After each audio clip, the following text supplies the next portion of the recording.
I never thought I'd be the guy sitting here, writing this out, but here we are. My name's Mike, and I've been married to Lisa for about 8 years now. We met in college, had a pretty normal relationship, and I thought we were happy. Or at least I did. I've always been the straightforward type, hardworking, honest, a bit naive sometimes. Lisa, on the other hand, always had this sharp edge to her, a bitchy streak that she'd flash whenever she didn't get her way. She's beautiful, no doubt about that, but she's also cunning and manipulative when she wants to be. The first signs that something was off started about a few months ago. She became more secretive, hiding her phone, sneaking around with her conversations, even lying about where she was going. I'd ask simple questions, and she'd throw a fit, call me paranoid or insecure. She always accused me of not trusting her when I felt like she was hiding something. But I brushed it off because, honestly, I didn't want to believe my wife, the woman I loved, was capable of cheating. Still, I couldn't shake this nagging feeling that I was missing something big. Then came the custody evaluation. Lisa and I had a daughter, Emily, and because of some disagreements over visitation rights, we had to go through a court-appointed psychologist, Dr. Thomas. I thought it was just a formality, but the more I learned about the process, the more I realized it was a minefield.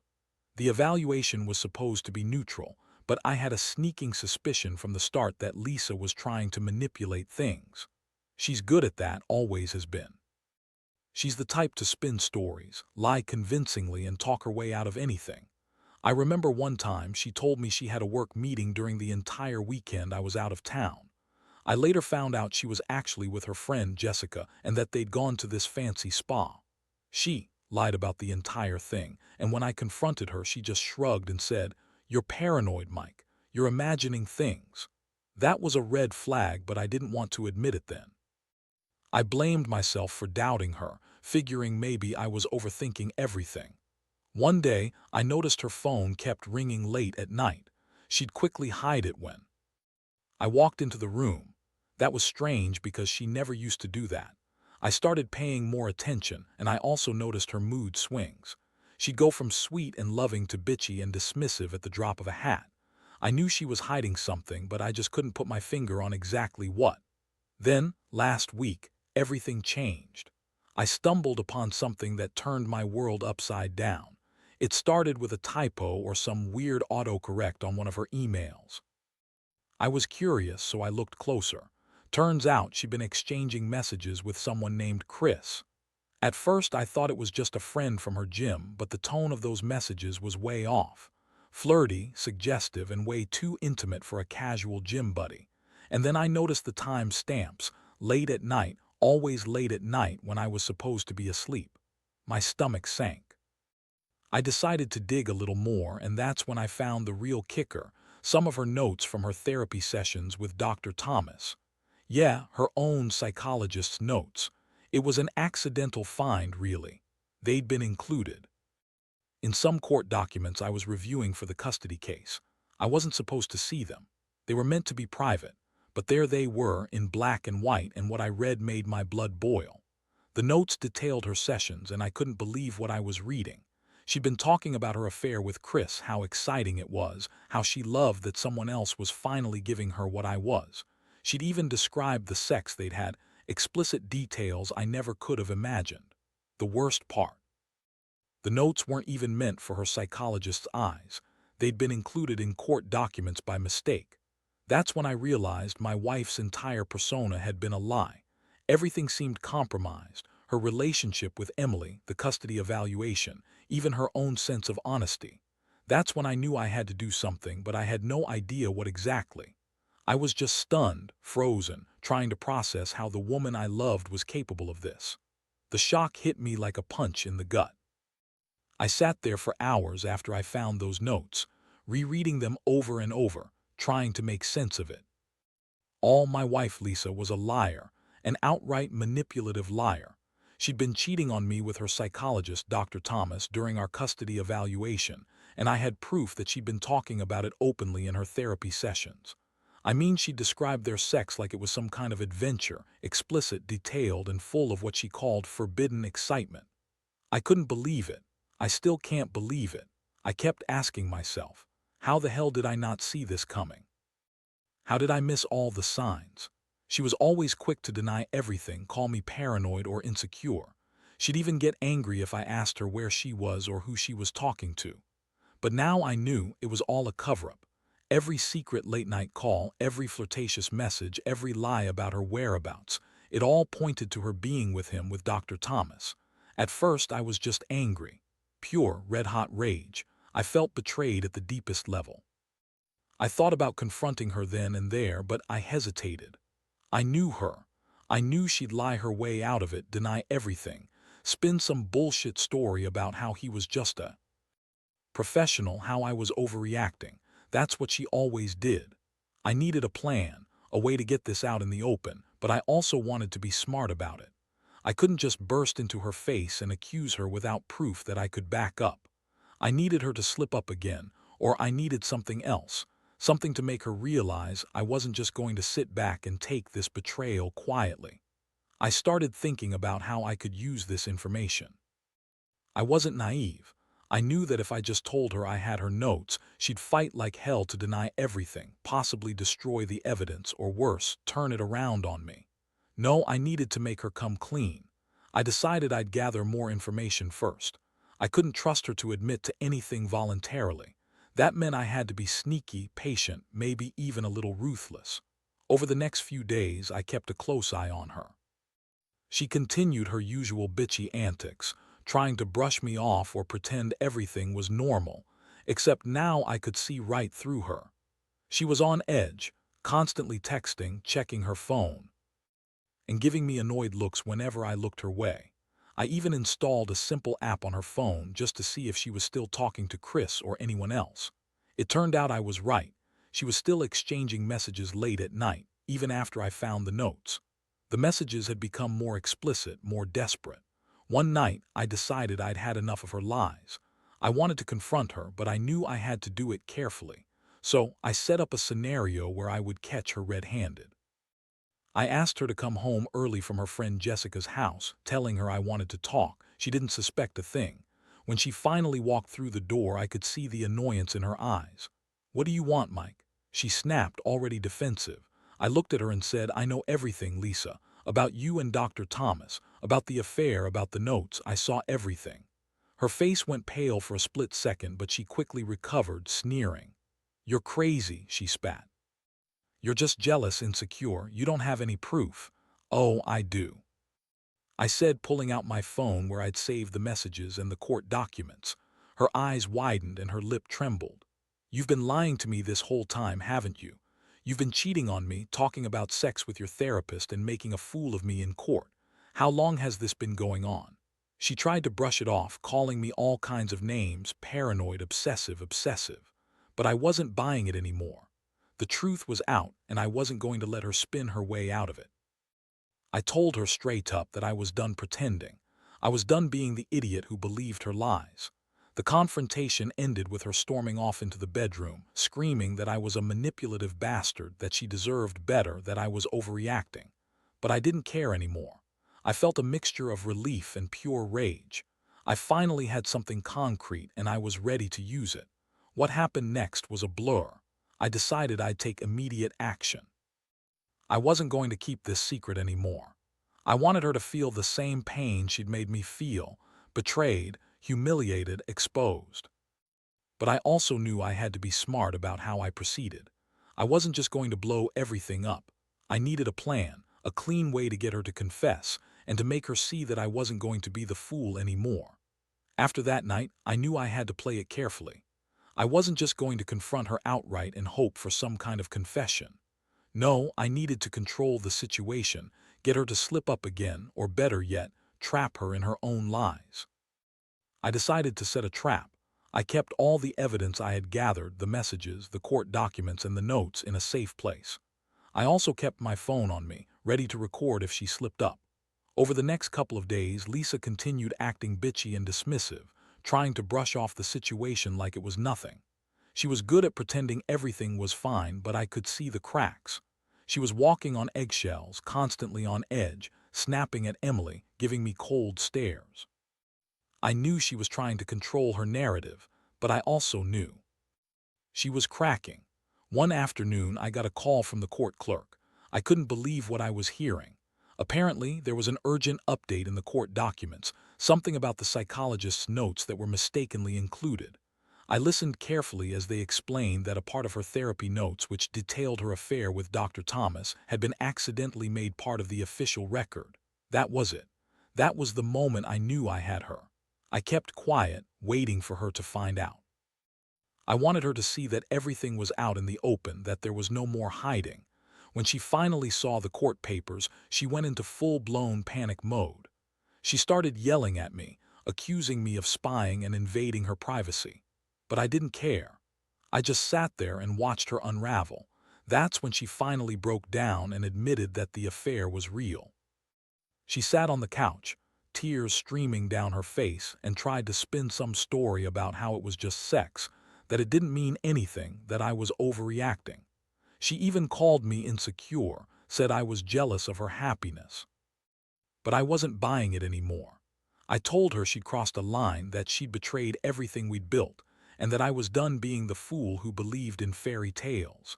The thing that really tore me apart was seeing her so vulnerable, so desperate to justify her actions. It was like watching someone drown and knowing I couldn't save her from herself.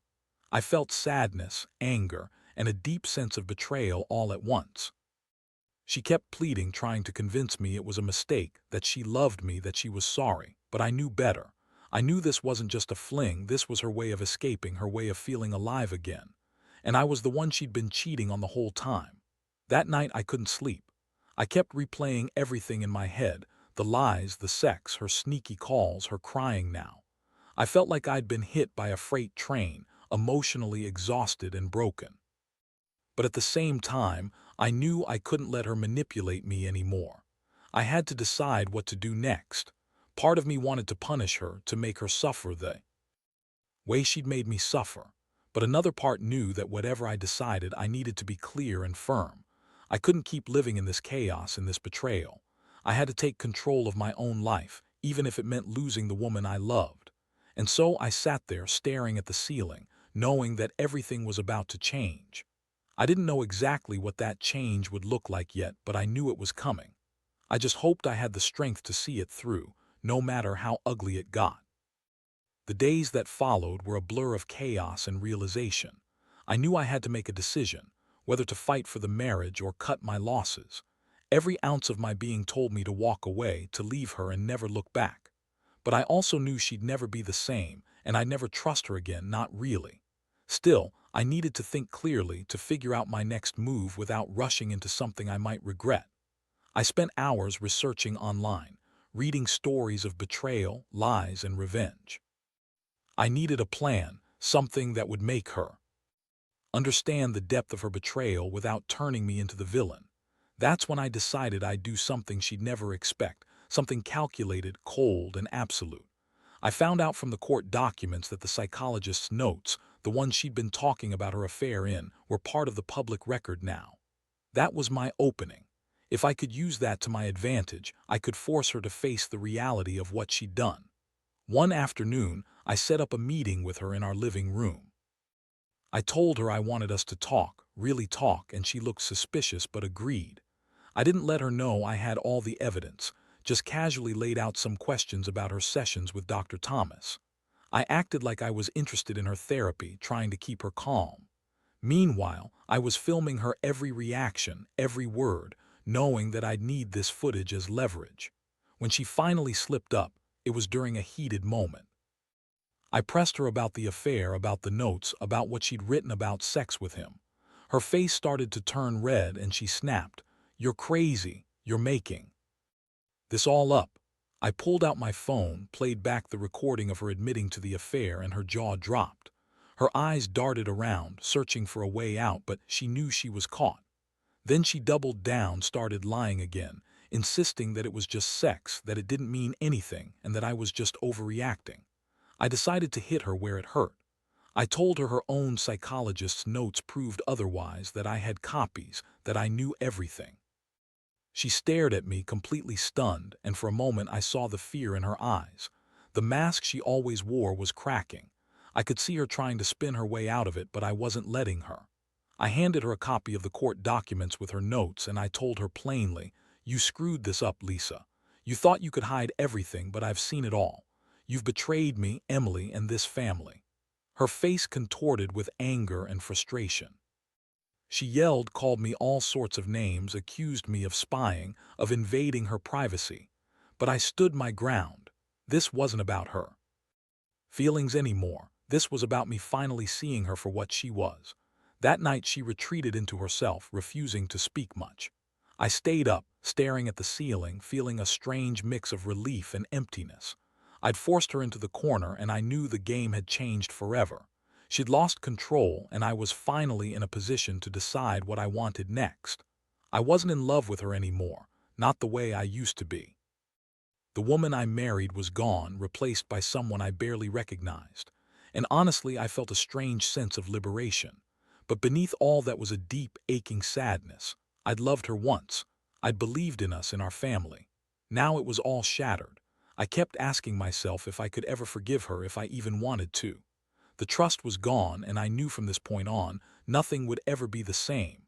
I had to figure out if I could rebuild, or if I was better off walking away completely.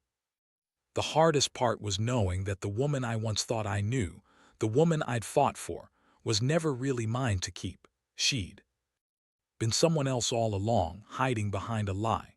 The next few days were a whirlwind of decisions and uncomfortable truths. I couldn't ignore the fact that everything had been irreparably damaged. My trust was shattered, my sense of stability crushed. I kept replaying her betrayal over and over, her lying, her sneaking around, her sex with him, all documented in her own words. It was like a punch to my chest every time I thought about it. I knew I couldn't stay in this marriage, not with what I now knew, but the decision to leave was also incredibly painful. I finally sat her down again, just the two of us, trying to get some clarity. I told her I'd had enough. I told her I was done pretending everything was okay. Her face twisted into a mixture of anger, defiance, and fear. She spat at me, calling me all kinds of names, paranoid, obsessive, insecure, and accused me of ruining her life. She screamed that I was spying and invading her privacy, that I had no right to dig into her personal life. I listened quietly, letting her vent, knowing that her words were just a desperate attempt to cling to some semblance of control. I was done playing her game. I told her I had all the proof I needed, that I was going to take legal action and file for divorce. I explained that I couldn't live with her lies anymore, that the betrayal went far beyond the typical fight. It cut to the core of who we were supposed to be. I explained that I didn't want to be with someone who lied about sex with her psychologist, who manipulated court proceedings, and who thought she could get away with everything. Her response was to cry and beg. She claimed she loved Emily, that she was sorry, that she'd do anything to fix this, but I wasn't buying it. At that point, I knew I'd been played for a fool for years. I'd wasted my time, my trust, my life on someone who was fundamentally dishonest, that she cared only about herself and her own needs. I told her I was leaving, that I'd give her a day to gather her things, and that I'd be filing the paperwork the next morning. I remember her looking at me with this twisted expression, part anger, part desperation. She kept screaming, trying to convince me to give her another chance, saying that she'd stop seeing Dr. Thomas, that she'd change, that she loved me. But I couldn't listen anymore. I had crossed the point of no return. As I packed my things that night, I felt a strange mixture of relief and grief. Relief because I finally saw the truth, and grief because I'd lost the woman I once loved, the woman I thought I'd spend my life with. All those dreams, all those promises, shattered by her lies. I realized that sometimes people hurt you so deeply that the only way to heal is to walk away. No matter how much it hurts, I knew I had to do what was best for me and Emily. It's strange. After all that chaos, I felt a calm settle over me. I was finally free from her manipulations, from her lies. I didn't know what the future held, but I knew I wouldn't survive in a marriage built on deception. I had learned a brutal lesson. Trust is fragile, and once broken, it's almost impossible to repair. But I also learned that sometimes you have to stand your ground, even if it means losing everything you thought was stable. Sometimes, the only way to find peace is by facing the harsh truth head-on. The days since I left have been a whirlwind of emotions: relief, anger, sadness, and a strange sense of clarity I hadn't felt in years.